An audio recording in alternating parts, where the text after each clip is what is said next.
The NBA Finals are upon us. Game one, Bucks Suns, is tonight. And no matter how the NBA and their partners in the media want to spin this, they cannot be happy about this matchup for the NBA Finals. Now, in terms of pure basketball, this should be an entertaining series. That is, if Giannis can get healthy and remain healthy. Giannis is listed as doubtful as of right now for game one. More than likely, he's not going to play. Even if he wasn't injured, though, even if he was 100% healthy, this matchup for the NBA Finals is a disaster for the NBA, at least in terms of television ratings. More than any other league, the NBA is heavily reliant on markets and star power to draw their ratings. In the NFL, it doesn't matter who makes the playoffs. It doesn't matter which two teams square off in the Super Bowl. The NFL is going to draw monster numbers either way.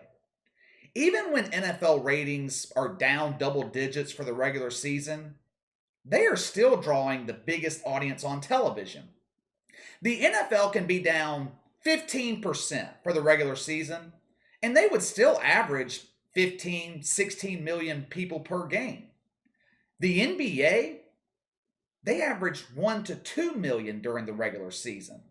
The playoffs on ESPN and ABC this year have averaged under 4 million viewers per game. You look at the history of television ratings for the NBA Finals, the years they do the best is when they have major markets and mainstream superstars involved. Besides last year, of course, when they ran off half of their audience with their politics. But let's look at some of the lowest rated finals in NBA history. 2007 Spurs Cavs. Even with LeBron James involved in that series, they never eclipsed 10 million viewers. It was a recipe for disaster for the NBA. Two of the smallest markets in the league. One of them a Spurs team, which even though they were a great team, they were just boring. They were vanilla. The San Antonio Spurs are one of the great dynasties in the NBA, but they were never a ratings draw. They've been involved in some of the lowest rated finals in the history of the NBA. 2003 Spurs Nets. Another series where the majority of the games didn't reach 10 million people. From 2001 to 2003, the NBA lost around 10 million people for the NBA Finals. They were lacking star power. People just weren't interested in the San Antonio Spurs. Can any of you even name a player on that 2003 Nets team? The only one I can think of is Jason Kidd, and he's just not on that level. He wasn't a big enough star to draw in the casual NBA fan, and that is what it's all about in the playoffs, and especially the NBA Finals. Bringing in the casual fan. The diehards, we're going to watch regardless. But if the NBA fails to draw in the casual viewer, then these are the types of ratings you can expect to see. Casual viewers are drawn in by stars, big markets, and storylines. Lakers Celtics back in 2010, Game 7. Nearly 30 million people watched that game. The 4 years from 2015 to 2018, when we had the Warriors-Cavs rivalry, all 4 years, huge ratings winners for the NBA. It was the highest ratings the league had seen since the Jordan era back in the 90s. You had stars, you had storylines, therefore you had interest. Please tell me, what is going to draw in the casual NBA fan for the NBA Finals this year? Let's just assume Giannis is going to be healthy. What does the NBA have to draw in the casual viewer? What's the storyline? You could say Chris Paul chasing his first title, trying to cement his legacy. That's a decent storyline for diehard NBA fans. Most casual fans, they don't care about Chris Paul. Now, I know he's in the State Farm commercials, and Chris Paul is a star. I'm not saying that, but he's not a crossover star like the Steph Currys, the LeBrons, Kevin Durant, Dame Lillard. You know the guys I'm talking about. The guys that your girlfriend know about. The household names. I saw yet another article this morning. touting the success of the NBA playoffs and actually predicting that the NBA Finals is going to topple the ratings from last year. No LeBron, no problem. NBA ratings for the finals will top last year. Whoa now. Don't go out on a limb with that prediction. I mean, that's one strong prediction. I would damn sure hope the NBA tops the record low ratings from last season. The NBA, they can have the Rockets and Cavaliers match up in the finals this year and draw bigger numbers than they did last season. But they are not going to come close to the ratings from 2019.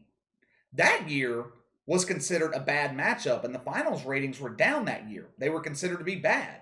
You had the Warriors hobbling in. Kevin Durant was injured early on in that series. Klay Thompson, he battled injuries throughout the series. Till he tore his ACL in Game 6, he was done.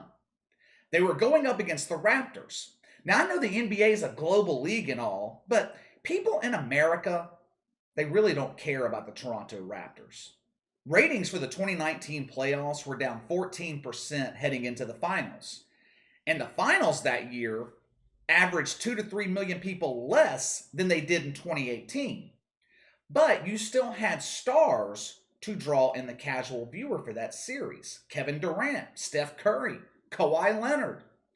Again, the NBA does not have that luxury this year. Who are the stars? Chris Middleton? Casual NBA fans don't care about Chris Middleton. Drew Holiday is one of my favorite players in the NBA. I like Drew Holiday. But casual fans don't give a damn about Drew Holiday. Devin Booker, he could be a huge star someday. He's not there yet. This is a disaster. This is a disaster for the NBA. You got Milwaukee, the 37th market in the country in terms of Nielsen ratings. And Phoenix, which Phoenix ranks 11th. But when you think of large market teams, do the Suns really come to mind? No, you're thinking Lakers, Celtics, Knicks, teams like that. Sixers even. I told you guys a few weeks ago that we were about to see if Giannis was a big draw, if he could draw in ratings, draw in casual fans. So far, that has not been the case. The Eastern Conference Finals was down double digits compared to 2019 when Giannis was in the Eastern Conference Finals, but that was before Giannis went woke. If Chris Paul were a big draw, explain to me how Game 6 of the Western Conference Finals this year was watched by 4 million people less than the series clinching game back in 2019. Now, Game 6 this year was a series clincher. If people were so interested in seeing Chris Paul make his first NBA Finals, how come they didn't watch? 4 million people. Where did they go? Where did they go? The 2019 Western Conference Finals, 3 of those 4 games were blowouts. The Warriors were on the verge of making their 5th finals appearance in 5 years. Over 9 million people tuned in to watch something that they had seen the previous 4 years already. Chris Paul drew over 5 million to clinch his first finals appearance. Here's my prediction. I'm going to tell you what I think we're going to see for the NBA Finals in terms of television ratings. I'm also going to predict what I think we're going to see from the media, how the media is going to cover the ratings for the NBA Finals. Giannis likely not playing tonight, but I don't think that matters. Giannis is not a big draw anyway. If he were, how come more people watched Game 5 of Bucks-Hawks in the East Finals when Giannis didn't play than watched Game 4? Giannis, in my opinion, a non-factor in terms of television ratings. I think we're going to see ratings in the 10 to 12 million range for this series.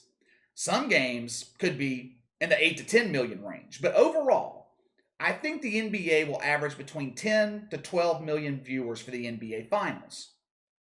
The media is going to tout this as a major success. The headlines probably will read, ratings for NBA Finals up nearly 50%. The NBA is back. NBA Finals, massive rating success. Just like they've done the past 2 months, they're going to spin the numbers to fit their agenda. But if I'm right, and the ratings are in that 10 to 12 million range, That would be disastrous for the NBA. That's between 5 and 8 million people less than 2019. That audience number would likely be beaten by Major League Baseball when the World Series airs in October. Outside of 2020, 10 to 12 million people would be the lowest rated NBA finals since 2007.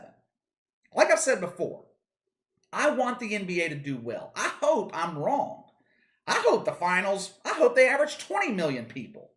But with this matchup, with the lack of star power, I just don't see it happening. We will cover the ratings for the finals over the next couple of weeks, just like we've covered the ratings for the playoffs the last 2 months. And we will give you the real story and continue to debunk the media's lies. Now it's time to give me your prediction. What do you think ratings will be for the NBA Finals? Give me your range. Sound off in the comments below. Make sure to like and subscribe. Click the notification bell to receive all notifications from the channel. Best way to contact me is by email at btlkc84@gmail.com, KC_BTL84 on Twitter. I'll see you guys later.